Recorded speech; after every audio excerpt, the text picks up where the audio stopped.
Good evening, everyone. Today is September 25th, and this is the meeting of the Animal Advisory Committee. All of our members have signed in. First of all, we'd like to have a moment of silence and a pledge of allegiance.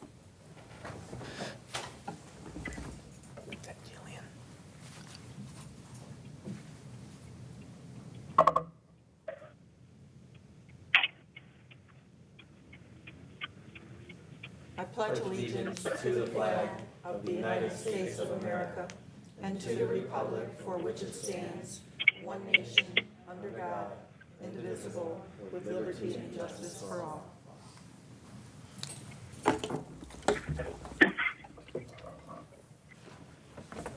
Welcome, everyone. Would everyone like to tell our guest who we are today? No? Dr. Jillian, want to start with you? Yep. Hi, I'm Dr. Jillian Arambula. I work at Hyde Park Veterinary Clinic, and that's me. Dr. Hansel Levengood, Dale Mabry Animal Hospital. I represent the Hillsborough County Veterinary Medical Society. Flake Chambliss, retired veterinarian from Tampa Veterinary Hospital. Elizabeth Calleja, volunteer helping the animals. Joanne O'Brien, District 3, Les Miller's appointee.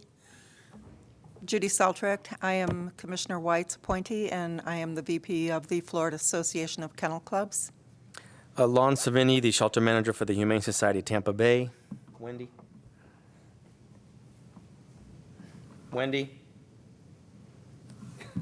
Maybe she's Sorry, I had you on mute so you wouldn't hear me driving. Hi, this is Wendy DePaul. I am appointed by Pat Kemp, and I am currently the vice chair of the Animal Advisory Committee. Thank you. They know us because they've been spending all week with us. Okay. We have the adoption of the agenda. Can I have a motion to adopt the agenda today? Flake Chambliss, I so move. I'll second. Thank you. And approval of the minutes. Has everyone read the minutes? Can I have a motion to approve the minutes? I'll make a motion to approve the minutes. Okay, Joanne. Second. Thank you very much. This is for our public comment section. The Animal Advisory Committee welcomes comments from citizens about any issue or concern. Your opinions are valued in terms of providing input to the committee members. However, it is requested at the same time when you address the committee that comments are not directed personally against a committee or staff member, but rather directed at the issues. This provides a mutual respect between the committee members and the public. When addressing the committee, please state your name and address and speak clearly into the microphone. 3 minutes are allowed for each speaker. Do I have anyone who is going to get up and speak? Nope, we just have an audience today? All right. My chairman's report is going to be brief.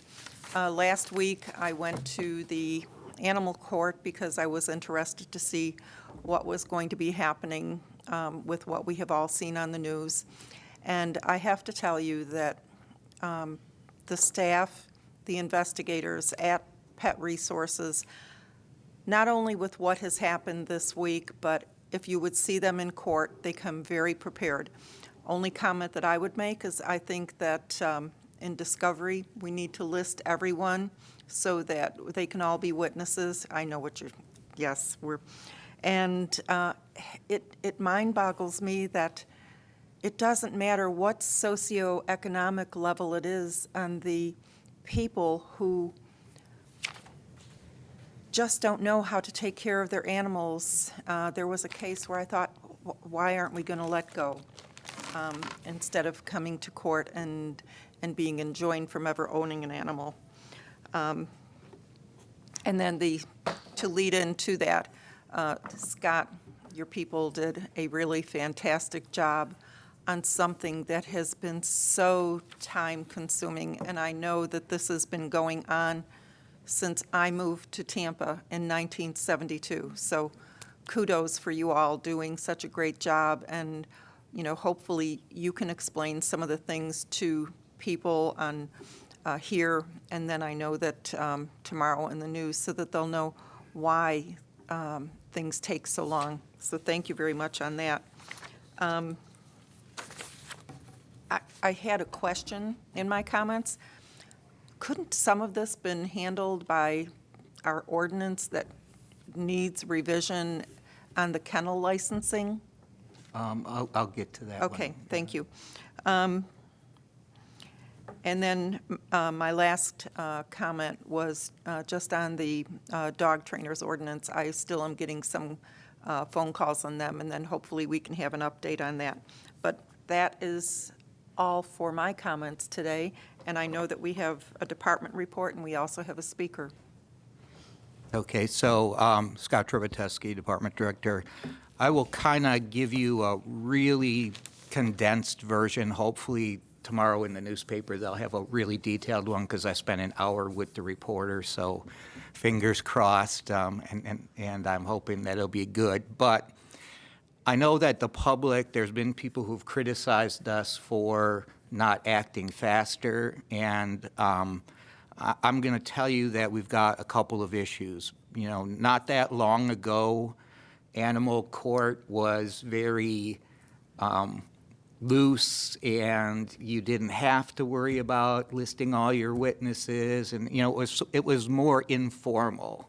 That day and era is gone. So we had some cases, Judy got to see some of them, where we didn't list one of our employees, they refused to let them speak. We had cases where we laid out, in a cockfighting case, we laid out where the birds and everything were. We didn't measure between the cages, they threw out our evidence.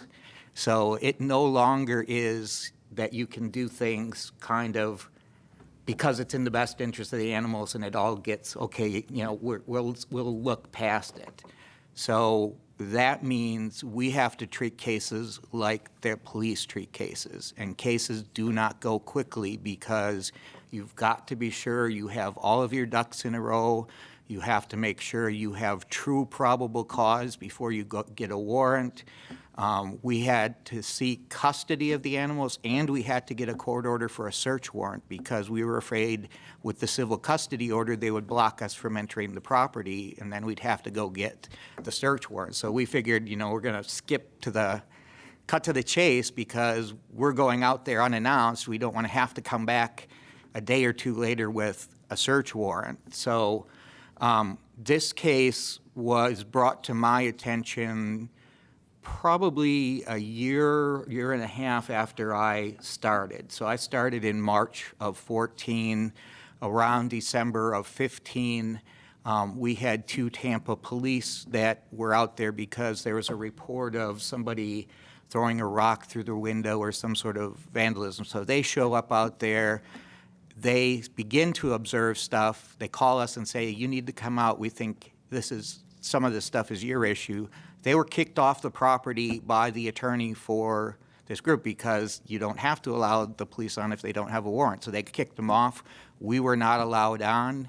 We didn't have sufficient probable cause at that point to move forward with any kind of a criminal warrant because they only had observed a little bit, but it put them on my radar. And then I heard about the 99 case, and I mean, we literally have boxes and boxes of cases from these people. And so I brought myself up to speed as best as I could. We got a couple of complaints along the way, so we did what we could. We started with what's called an inspection warrant. An inspection warrant is different than any other kind of warrant. You have to give the person that you're going on the property 24 hours advance notice when you're going with a inspection warrant. So we give them the notice. They clean the place up, probably remove some of the dogs. We go out, we say it's not great, but it meets the minimum standards. What it was like the day before that and the day after that, I can't tell you, but we were only allowed to go on that day. But again, we kept them in our site. Sorry about that. My mom went in the hospital today, so all my siblings are calling me. So we kept building this case slowly. And the thing is, when you have a search warrant, the standards are high. You have to be sure that when you go in, you swear in front of a judge that you're going to find evidence of a crime when you go in. And so you've got to be pretty darn sure that's what you're going to find, because if not, you're going to have a hard time getting a warrant the next go-around. So we spent months trying to work with the person. Our pet retail thing came into play a little bit because she tried to get grandfathered. We refused to grandfather her in. But at the same time, we didn't want to go down that path because we knew it would be tied up in court a long time.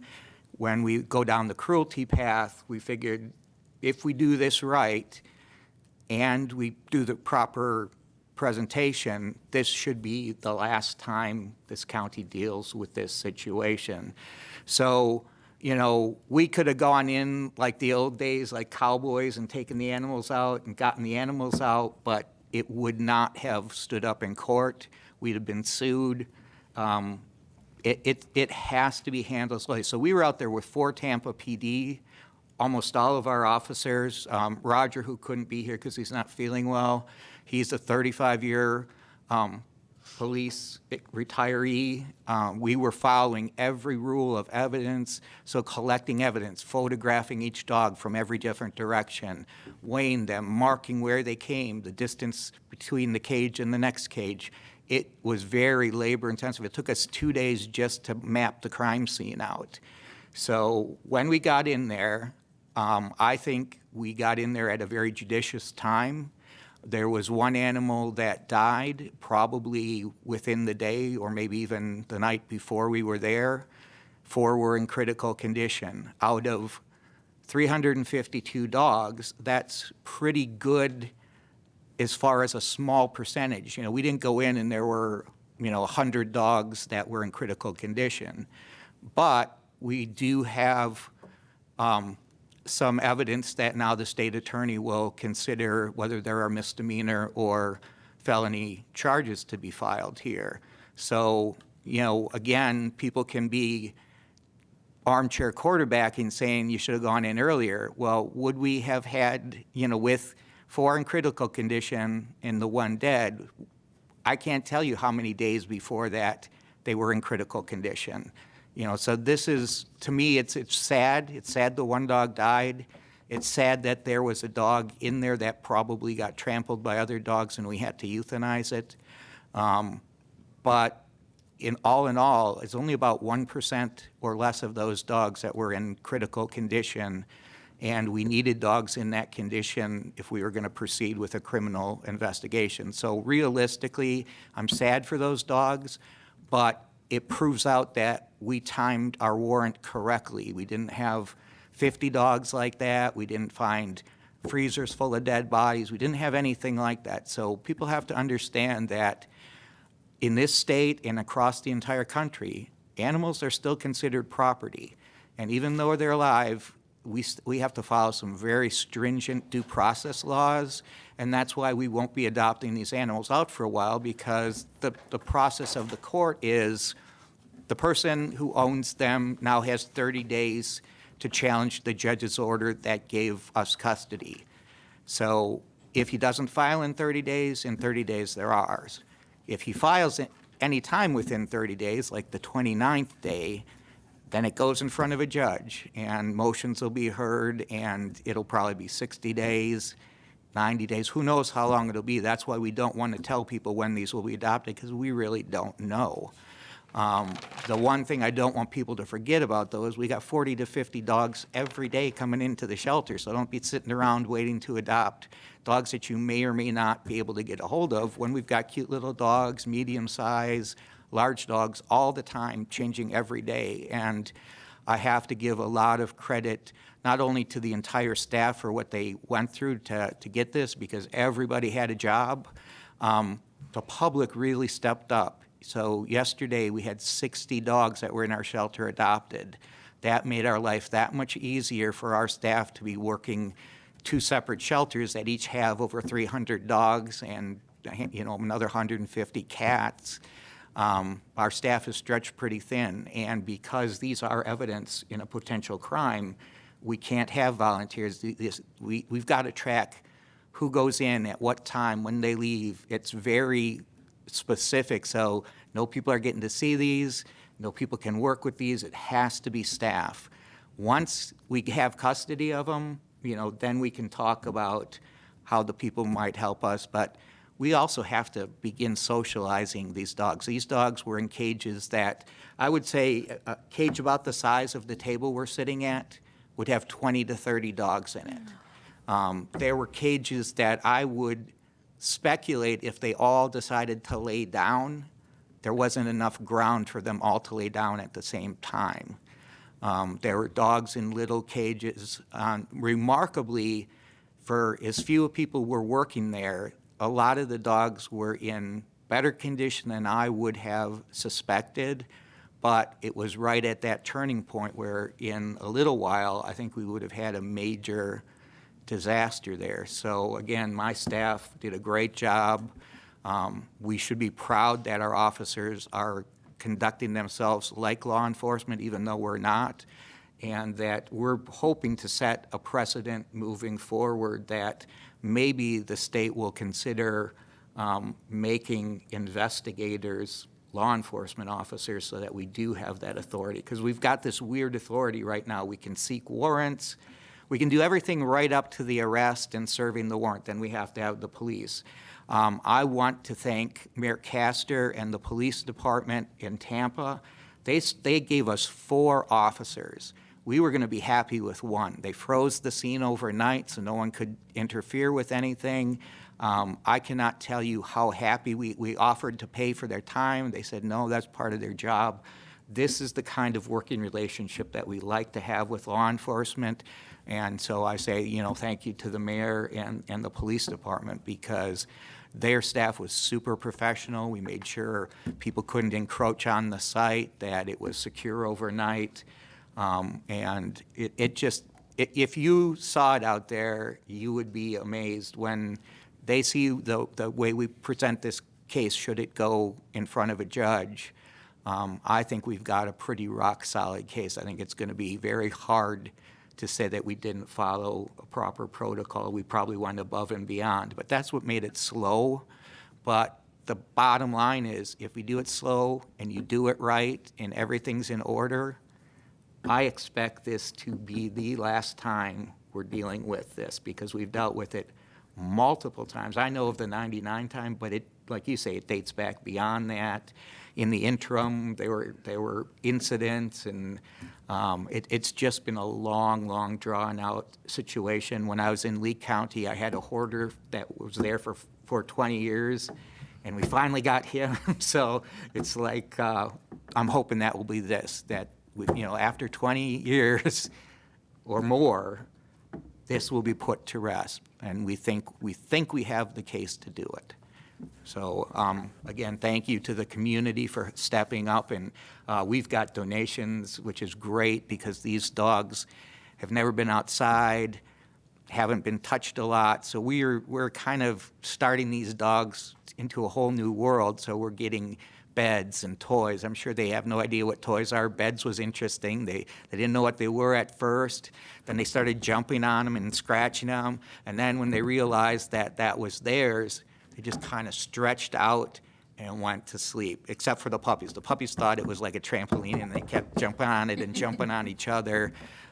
We're going to try, because we have to be very careful with access and stuff, we are going to try to film the dogs periodically, as long as the attorneys are good with it, not interrupting the case, so that people can kind of see what happens when you introduce these dogs. Initially, when you touch them, the veterinarians and anybody who knows animals well, you could see the whites of their eyes in fear. And but as soon as you touched them, once they got used to that nice feel of being petted, then they'd kind of like huddle in.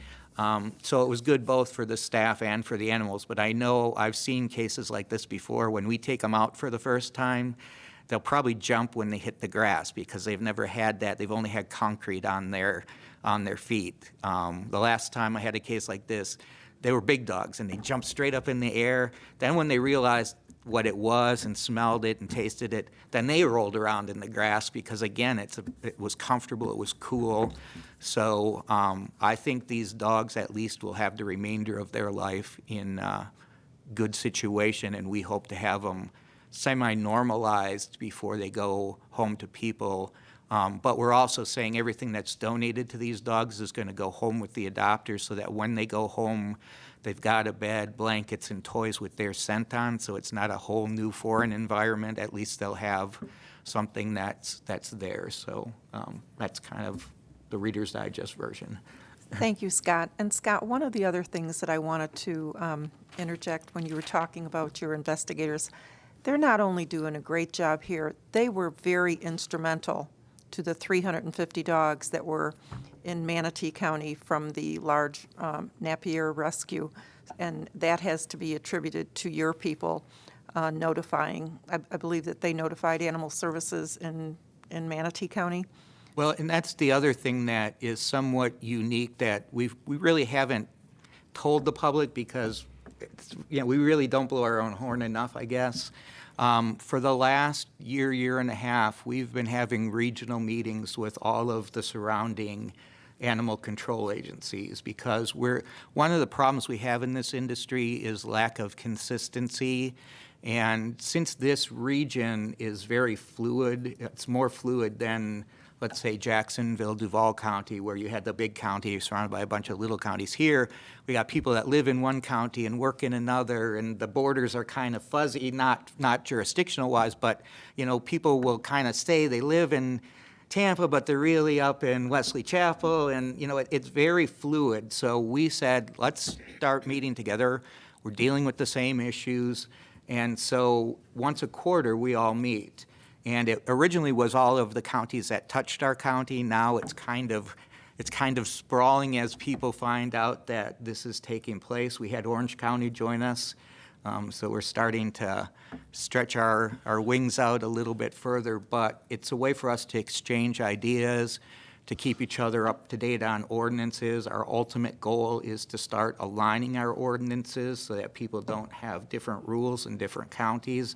That's going to be a huge political issue for us, but we've laid the foundation for what should be some standardization so that you don't have such differences in the counties, and we hope that will set the example for the rest of the state at some point in the future. Thank you. Thank you, Scott. So, go ahead. Jillian Arambula. Scott, I just wanted to say thank you as well to you and your team and everybody involved for your compassion and hard work. I appreciate it. Thank you. And the other thing I'd like to say is the public's been really good about being thankful now, but please keep them in mind because this isn't over, So over the next 30 to 60 days, they're going to be working extra shifts, extra hours, because we have double the dogs. We don't have double the staff, so you can tell how that's going to stretch out. But I think our staff held up well, gave us the worst hurricane scenario. When I was in Lee County and we got hit by Charlie, we only took in 65 dogs in the hurricane, so we took in 352. So they got a real good example of what happens if a major event was to take place, and how to sign them in, how to take their pictures, how to make sure they're in the right cages. So this is the best hurricane exercise we could have ever had. Is this something that SART could be helping with? I know that when I attended a SART meeting, they said that they did go in to help on investigation things or confiscations. Is that something they could help with? So this case is somewhat complicated because of the history, and so we're taking things very slowly, and when we think it's appropriate, we will reach out to agencies, because we've had a lot of people call. We've had ASPCA call, Best Friends, but right now we've got to take things very methodically and slowly, because the last thing you want to do is make one tiny mistake and then have them say, guess what, you can't put that evidence into court, and then we lose the whole case. It made me also think of if the public or if volunteers cannot help with the puppies and the dogs that you have confiscated, could we put out a bulletin that there are still other dogs that are in pet resources that need to have help with bathing, grooming, or whatever you all would choose. Yes, and that's a good point, because that's one of the things that can actually help our staff. You know, we're looking at broadening what we have volunteers do, so we're looking for volunteers who might even help us clean kennels and things like that. So if we can get them trained, and they can work in our main shelter where these are normal strays, our staff can concentrate elsewhere. So if we can get some relief that way, we're developing the plans right now and starting to seek those volunteers who are willing to do the bathing, do the cleaning, do the laundry, the stuff that isn't very glamorous, but boy, is it helpful to staff. Thank you, Scott. Yes? What's keeping this person from flying under the radar in the future? Because this was an ongoing thing in the past. Well, we're continuing to monitor the situation. We definitely realize that there may be some disconnect here because of the last situation. As we closed the crime scene and turned it back over to the property owner, we were taken aback when the last thing she asked us before we leave is, when will I be able to start again? Exactly. That was my point. So, you know, we know we've got a difficult road to hoe here, but we want to make sure that if people think something's going on, they report it to us. If they see something, we'll monitor it. Tampa PD is going to monitor it. Tampa Code Enforcement is going to monitor it. We should be good, at least in the short run, but the same way we found out that the conditions were bad was somebody telling us, somebody who had been on there and bought a dog and was concerned about it, and that started the whole ball rolling. So the public is essential for almost all of our cases, but when they come forward, they also have to be willing to go to court and testify. So some of the very first people who told us we couldn't use them for probable cause because they said they didn't want to be involved. And that meant their statements were hearsay and we couldn't use them. So again, it's a community problem. It's a community partnership. We will do our best to protect people as much as they can. There are public records laws. We're working with our state legislative delegation to perhaps go look at some of the public record allowed, you know, someone who's helping a animal that's in cruelty. We don't think the owner should know who they were or where they live, because we don't want somebody that goes to jail on a felony come out of jail and go look for the person who may have fostered or adopted or cared for the dog. And unfortunately, about a year ago, we had a situation like that where someone showed up in Polk County on the driveway of somebody who had rescued a dog. And at that time, Representative Young was going to bring forward some legislation. Unfortunately, she's no longer in the legislature, but we're going to try to get people to realize the world has changed a lot from when the days of the non-exemption being there, and when people are basically being stalked for trying to be doing a good thing. That's a time that we need to tweak a little bit. Scott, that leads me to another question. When I was in court the other day, there were people that came up to testify. They found a dog, and the dog was near death. And they're being sued for, or they're being taken to court for going onto somebody's property. Is helping a dog, is that like the Good Samaritan Act, or is it because we have people, you know, that may be extremist going on an individual's property? You know, how do you discern the difference, and how do you protect people that are trying to do good? So I think you touched on a couple of things there, and what I would like to do is defer to Deborah. We'll bring her next month. We'll bring that same question up, because I think there are some nuances, and since I'm not an attorney, I don't want someone to take what I say as some sort of legal advice. So we'll have Deborah come I think we'll have some other things that we want to talk to Deborah about next time anyway. So that's a good question, and, you know, I think the court will look at it based on the intent, and, you know, there's a lot of layers there. You but can I think, sue anybody. yes, well, and you know, the last time we had the case, they sued every one of our employees who were involved in the case, so it happens. Were you going to speak on the 3-year licensing? Yeah, Because so I get my first one in I didn't October. get to bring the documents because I came straight over from the hospital, but there are breaks at each level.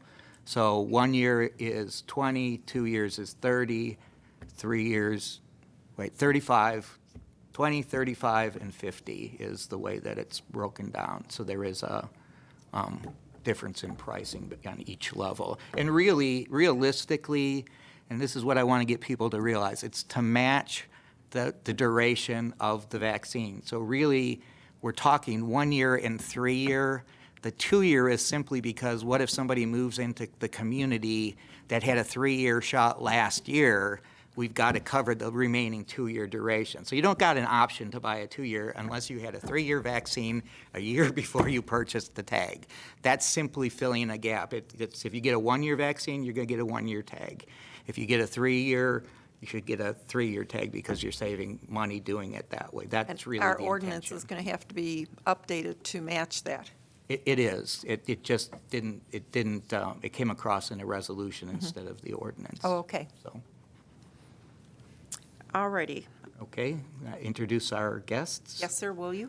Okay, so the county administrator had decided that we've now hit that point where we're doing pretty well and wanted to have an objective outside consultant come in and tell us where we can improve things, what we might have missed, what the county has to consider. So that's part of what these consultants are doing.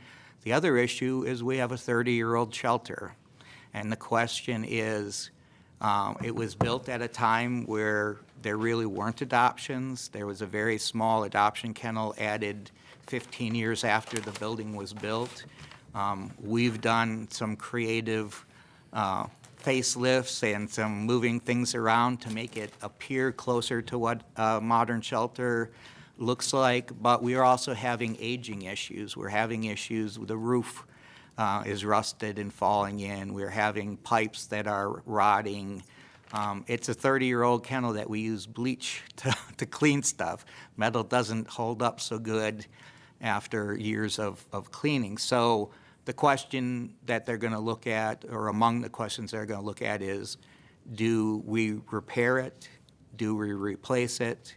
Do we replace it where it is? Do we move? You know, we want someone from the outside to say, here's your options, and here's the pros and cons, and then we can take it back to the board and say, and I'll give you an example. So to air condition, we had the public saying we should air condition our kennels. So we went out and got a bunch of bids, and to air condition our 4 kennels will cost $14 million. And so, again, you look at that and you start adding, okay, that's just air conditioning. And so you start adding up the tag. But we wanted to make sure if we were going to bring something forward like that, it wasn't just, this is what we'd like. We'd like to say, what do we really need? And how should we look at this situation? And that's what these consultants. So we've got Dr. Sarah Pisano from Team Shelter USA. She's done over 100 assessments across the country. She's clearly one of the most qualified and experienced people that's out there. We went through a competitive bid to get the job done. Not only was she the most qualified, but she also gave us a good price. So I think we're getting our money for what we're paying her. So I just made a mental. so we'll hand it over to Sarah, and she can introduce the person that's with her. So. Awesome. Thank you so much. I appreciate the invitation. I apologize that my back is going to be to you have the screen right here as well. And apparently I have to be tethered to this podium, which I'm not used to standing still. So Team Shelter USA is my own consulting company, and I'm also over the University of Florida Assessment and Mentorship Program.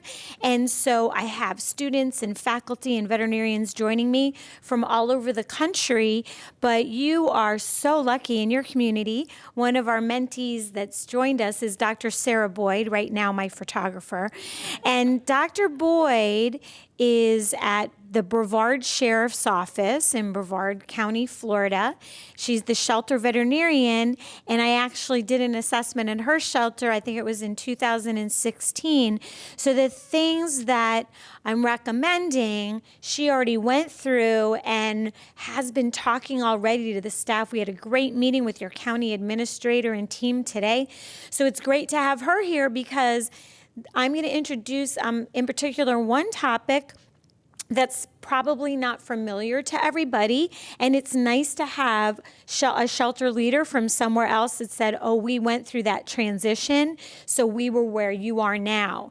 So as you know, I will be providing a written assessment report that you will all have access to. So what I wanted to go over tonight, spoiler alert, I'm going to give you the recommendations.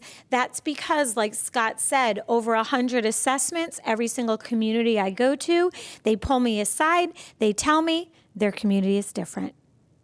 We're unique because ... right? And so now I can say, well, I've actually had the bird's eye view, and guess what? Y'all are all the same. You have all the same exact challenges, and the good news is it's the same solutions.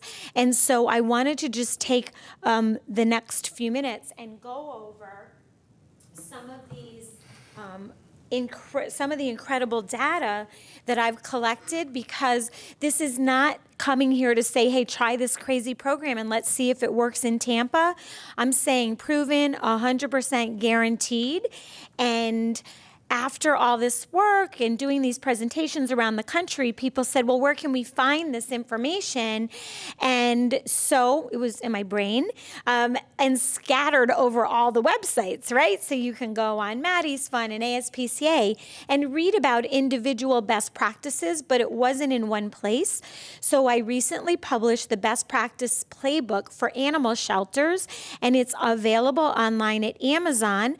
I actually gave a copy to the county administrator and congratulated him because, God, I don't know if he knew that Hillsborough Pet Resource Center is used as a shining example of using your technology for population management and communicating with the public. So I only selected a few shelters around the country to highlight specific things. Brevard happens to be another one. So congratulations, because it's been getting great reviews. So I hope you'll look at it, and everything that will be in the report, there's lots of backup, the research, the studies, all of those things that I talk about in the report you can see in the playbook. You probably know there is no regulatory agency over animal shelters in the United States. And I say we, like I did anything as part of this. I'm not. They actually contributed to the playbook. But Fear-Free is a movement that started in the private practice sector, and Fear-Free Sheltering certification literally just went live a month ago, and it's free for shelters, and we are encouraging everybody to get the certification. You do it online, but you know what? It's just, to those of us that are very in tune with animals, it will be common sense to you, but it's really good for all our shelter staff and volunteers and leaders to go through the training, in particular when you're planning a new building especially, so encouraging everybody to do that. But mostly what I find when I talk about the commonalities between municipal shelters and private shelters the same, I find that everybody cries about scarcity. We don't have a big enough shelter. We don't have enough money. We don't have enough staff. We don't have enough. But here's what I'm submitting to you.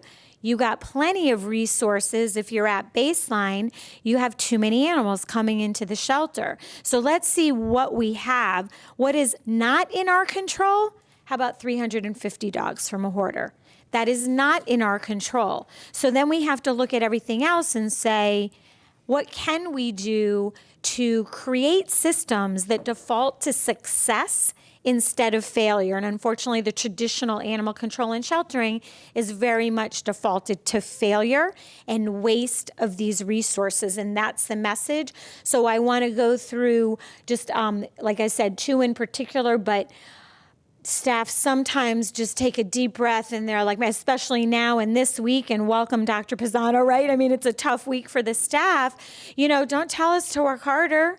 Like we're sweating here. We're exhausted already. We're not asking you to work harder. We're asking you to work smarter. And when we say productively, and I'll provide this presentation to Gigi, this PowerPoint, if you would like it. But I recently did a fear-free webinar that's really expanded on this. The link will be ready in a few days that I'll share with Gigi to get out with you, so you don't feel like you have to take notes. But when I talk about productively decreasing intake, I'm saying we're helping animals in a way that's different than the trigger, shelter intake. How have we always helped animals and people? Shelter intake, right? So productively decreasing intake means I'm going to help them in different ways. If they enter my shelter, you better believe from the moment their little paws hit that cage or that floor, we're going to have a plan of action. And while we're there, by the way, this is going to be the best hotel, the most fun. This is going to be camp, and until we get them to that positive outcome, and as quickly as possible. So decreasing length of stay. When we keep all these principles in mind, guess what happens?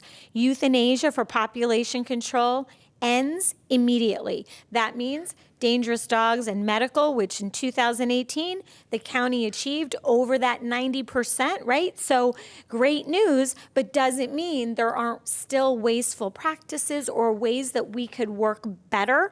And the reason I like to talk to people about this, especially before you get an assessment report, is because I want you to remember your microcosm. We all have our own experiences, education, dealings with animals, right? Things that we learned when we were kids, maybe. That's our microcosm. And every single one of us in this room have a different microcosm. So I'm asking, when you read the report or you read the playbook, remember, I had that philosophy. I have this belief about that particular recommendation. And I can promise you I was there. I didn't share with you, I was a public shelter director myself in Miami in 2005. And in fact, in 2006, the ASPCA hired me to do an assessment at your shelter to evaluate you for Mission Orange. So I go way back. I'm a lot older than I look. So in any event, and by the way, is it not a new day for those of you that were here in 2006? Back then, the shelter intake was over 30,000 animals. In 2018, it was 17,500. So many amazing things. I saw it personally, so I'm celebrating with you. But now, what I'm saying and recommending, I can promise you what? In 2005, we weren't doing this stuff. We didn't have the data. We didn't have the studies. We didn't have the trends. We didn't have the knowledge. We didn't have successful shelters with progressive programs saying, hey, this really does work. We don't have to be afraid. And why I love to talk about Waco, Texas, is because this is a city with a 30% poverty rate.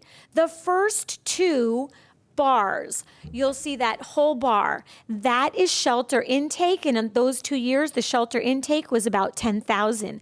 The green is live outcome, and the blue is euthanasia. If I showed you the years before, the euthanasia was even higher. The point is, every year I'm going to do the same thing and expect a different result. The definition of insanity. The first time you see that bar get smaller, that's when we said, hey, try these different strategies and let's see what happens, right? So immediately you see a decrease not only in shelter intake, but look at that dramatic decrease in euthanasia. I show you this chart as an example of a trend everywhere, every time regardless of the community, rural, urban, high poverty rate, low poverty rate. These are the trends that I help shelters achieve. And again, even if you are over 90%, there's still a heck of a lot of waste within the system. I'm not going to spend a lot of time on public policy because you do have a great ordinance. I spend a lot of time going county to county, updating ordinances. You wouldn't believe the life-saving barriers that are in our ordinances, right? So Hillsborough County doing great with that. There's things that we're going to talk about with some of those resolutions, but nothing major. But a reminder then, that's our public policy. You're doing well. Enforcement, what are my officers doing in the field? What are their responsibilities? What are their hours? Who are they bringing in the shelter? All of those things matter very much. And then, of course, the power of our community programs. And this is where the magic happens. The more robust public and private partnerships we have, the more success and the quicker the success happens. I'm going to just breeze through this targeted spay-neuter, just two beautiful graphs because they're exactly the same. That first green line that's going up is targeted spay-neuter. The other two lines are going down, shows the beauty and the direct inverse correlation of targeted spay-neuter with shelter intake and euthanasia. And you can see the Waco graph, boom. Same exact pattern every time, everywhere. And I know you have a lot of great high volume clinics and programs here, and I'm sure that's big part of why your shelter intake has decreased. But what I want to propose to everybody is thinking about the traditional, and by traditional, I'm being politically correct, I mean broken, the traditional animal control and sheltering system, or doesn't matter, private shelter. Everybody floods in like a funnel, no questions asked, come on in, right? And then we make it really hard to get them out. Maybe it's a high adoption fee, maybe it's a behavior evaluation, maybe it's a spay-neuter bottleneck, ... maybe it's a stray hold. The point is, we need to think about all these things that we're doing in the community and what we're doing at our intake and how we're dealing with people and pets in need so that the funnel is upside down. And now we're using that sacred space of our shelter space, our finite space, for animals that we have no other option for. And then we make it really easy to get them out, find them the best placement, the best home. And I can promise you, I'm one of those people that judged those that were surrendering to shelters. Oh, they just don't care. They're dropping their animals off and they're not upset or what have you. But now we know differently. And the most humbling study I've read probably is this one in 2015 from the ASPCA that showed 80% of the people surrendering their pets did not want to. They just didn't have access to temporary care that they needed, and that was what they thought was their only option. Holy cow, that was really heartbreaking for me, and thankfully, there's an amazing shift in animal welfare, and we're paying attention to this. Lots of funders paying attention to this, and so many great shelters doing this program and saying to the owners, hey, what can we do to help you maybe keep your pet? Or if that's not possible, place your pet without having them come to the shelter.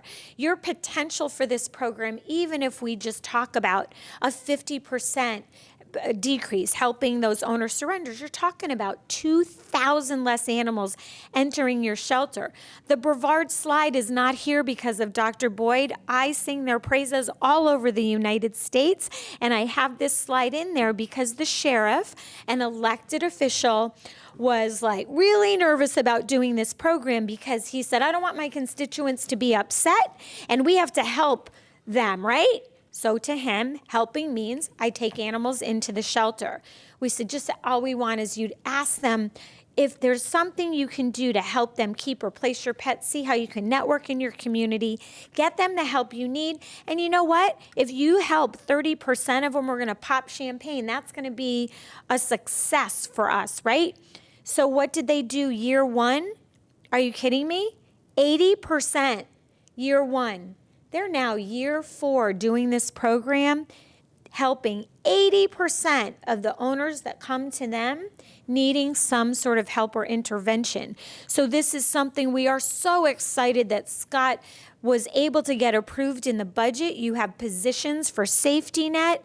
We want to help you do this thing right. Staff has already visited Jacksonville. They've already visited Brevard. When this is done right, the magic happens. And those are the people that really want to, they love their pets, they want to help, they want to keep their pets, they just need some sort of temporary help.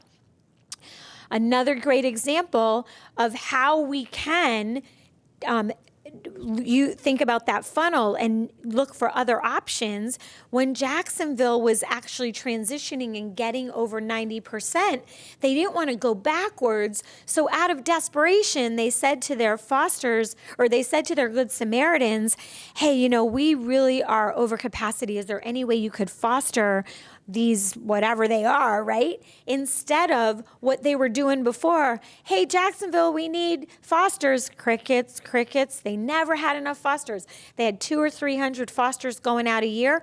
They started asking the Good Samaritans, people that came to the shelter because they cared, and asked them to foster, gave them supplies, provided the vaccines, and scheduled the spay-neuter. Bada bing, bada boom. Thousands of animals go into this program in Jacksonville now, go into their live outcome program and never enter the shelter. And I want you all to just think about your precious dogs and cats. Saw those pictures, your beautiful dogs, right? You don't want them in the shelter. This would be the opportunity for somebody just like us to say, oh my gosh, now I have somebody who can help me and keep my pets out of the shelter. Home to Home is another example. It's a website that's branded to your shelter. It would be amazing if the Pet Resource Center did Home to Home, if the Humane Society did. It's a community thing.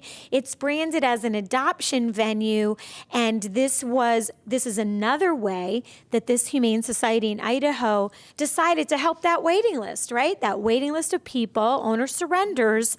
We're going to post the information and the beautiful picture, and then we're gonna advocate for adopters to connect with those people. So it's a direct adoption. Again, this is what's best for pets, and it's best for people that these pets be kept out of the shelter.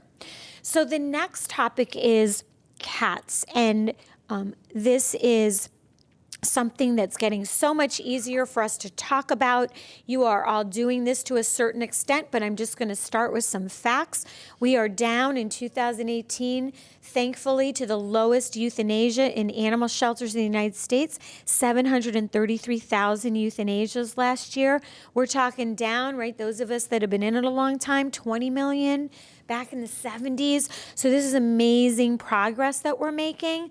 But guess what? In that same year, twice the number of cats were euthanized versus dogs. Cats have it much worse. We often don't have humane housing in shelters, and we often have stray holds. We're so glad that you don't have any, but there is a proven program, and I can promise you, when I was public shelter director, I thought this was insane. I didn't agree with it, and now look at me, I'm the preacher, right? Worst title of any program ever. You're not returning them to the field. You're returning them to the location where they were already cared for.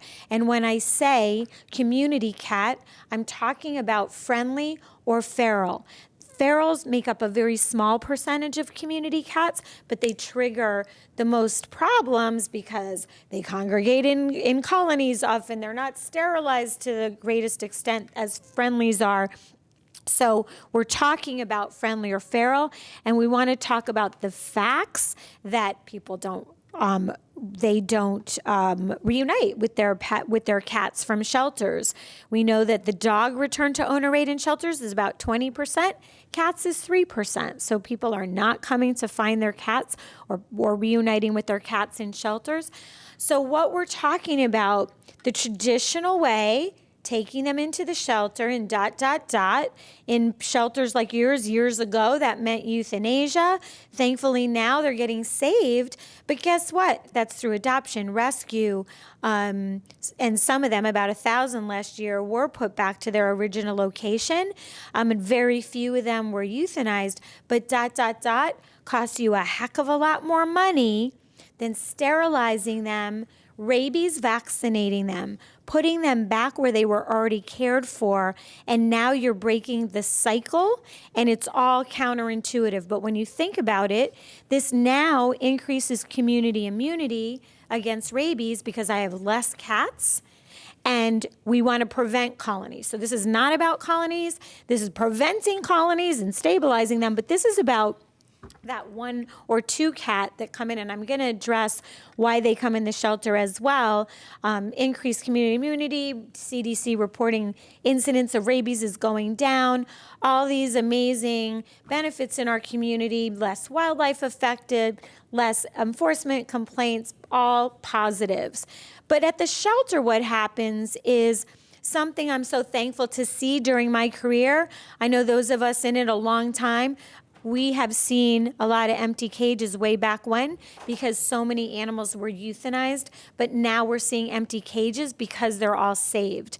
And I never thought I'd be able to show you this kind of information, but the drastic decrease in cat intake in shelters is astronomical. It's unbelievable. And guess what? Your first tier of euthanasia, maybe it was the diabetic, maybe it was the one-eyed cat, the whatever, any kind of medical problem. Guess what? They're all saved. You walk into a shelter, there's less competition, so you have a decreased length of stay. And for all you dog people, pay attention to this program because then dogs get more resources. You can then do better safety net for dogs, etc. It's a win-win. So 2 reasons. Why would I, again, waste resources for a cat that didn't need me in a program that's keeping me on this hamster wheel? So in the last several years, your cat intake is actually going up, and that's because you still have great opportunity. We calculated you have about 5,000 more cats a year that should be returned home. And we know about half of Americans let their cats outside. I'm not one of them. I don't recommend that people let their cats outside, but I don't fight it. I support it if you want to let your cats out, but please sterilize them and vaccinate them.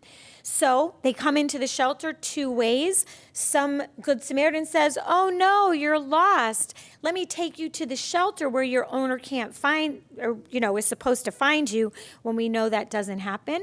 Number 2, I don't want the cat on my property. It's bothering me somehow. And so that cat goes to the shelter. I can promise you that this is a program when we provide help. Again, I'm helping that person with their problem. We can resolve it. I'm a cat lover. I'm a homeowner. If a cat sprayed on my front door, I would have a cow, right? So when these programs start, it's counterintuitive, but the calls decreased. The first year in Jacksonville, 5,400 cats went through this program.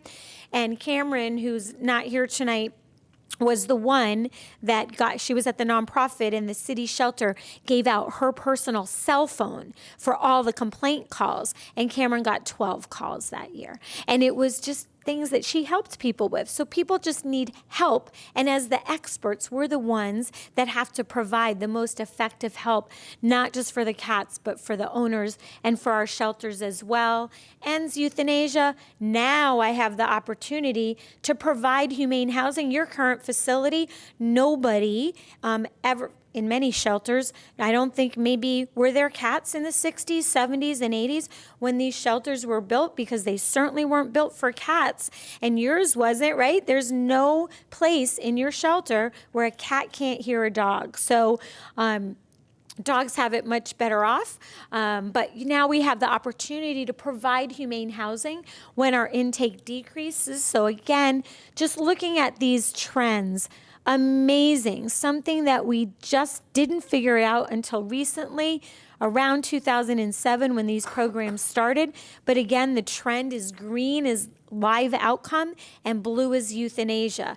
Immediate, drastic decreases in both. Nashville, you can see the green going up, so their live outcomes going up as their intake is going down. In Greenville, this program, year one, which is the third bar over, year one, 2,000 less cats went in the shelter. It was budget neutral to sterilize them and put them back, which at your shelter will be budget neutral and cost savings. You're already saving almost 90%. You're already sterilizing them. So we're saying don't hold them in the shelter, put them right back where they're already found. Now you decrease cost of care.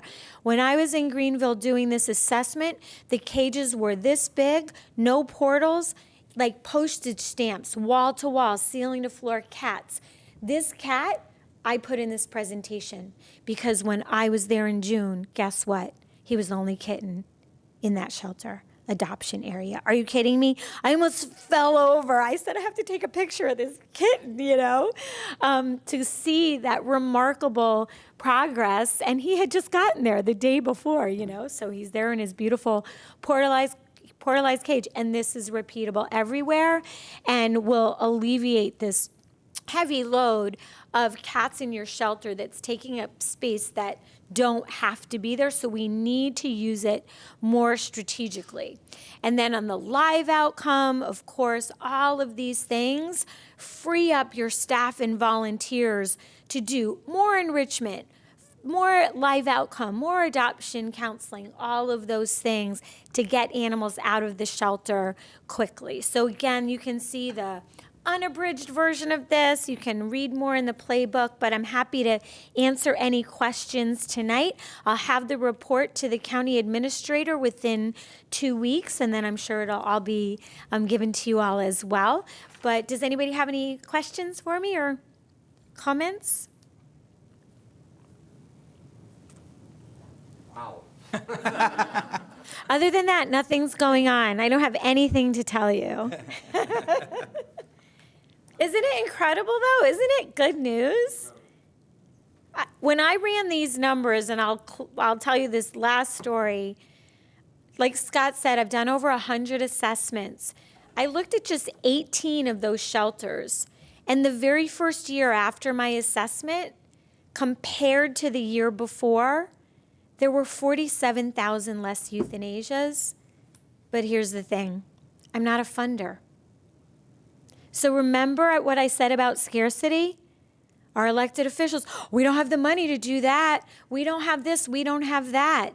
This proves you don't need it. We need to use our resources strategically, and this is what happens. And I'm so proud of your community. I'm so proud of the Pet Resource Center. When I think about 2006 when I was here, and I know you're over 90%, but we got to think about working smarter, not harder. Community cats, managed admission, guess what? 7,000 less animals going in your shelter. That means 2018, 17,500. You just decreased euthanasia like that. 7,000 animals, budget neutral, and then cost savings, right? Anybody else? No? Are they allowed to ask questions? Does anyone have any questions? I just have a question.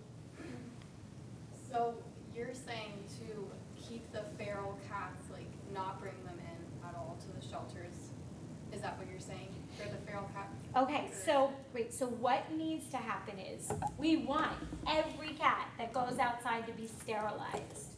But our first priority is if there's some sort of negative interaction with a person and they were going to be admitted to the shelter, we want to instead sterilize them, ear tip them, rabies, vaccinate them, and put them back right where they were found. And if people have issues, what about, though it's out of control, nobody helped my neighbor, and now there's 50 cats, that's another problem. Okay, we gotta sterilize everybody, and maybe we do have to relocate some of them, but I promise you when we give people the help that they need, then everybody, and remember what I said, it's not a free-for-all for cats, it's about all of us being good neighbors, right? So, but to answer feral, I don't think of feral, I think of community cats, so friendly or feral, okay. It's not lost, It should never go in the shelter. Ideally, we want the whole shelter bypassed, and what we see in communities doing this, they are bypassed, and guess what? The cats just go to the spay-neuter program or the spay-neuter clinic.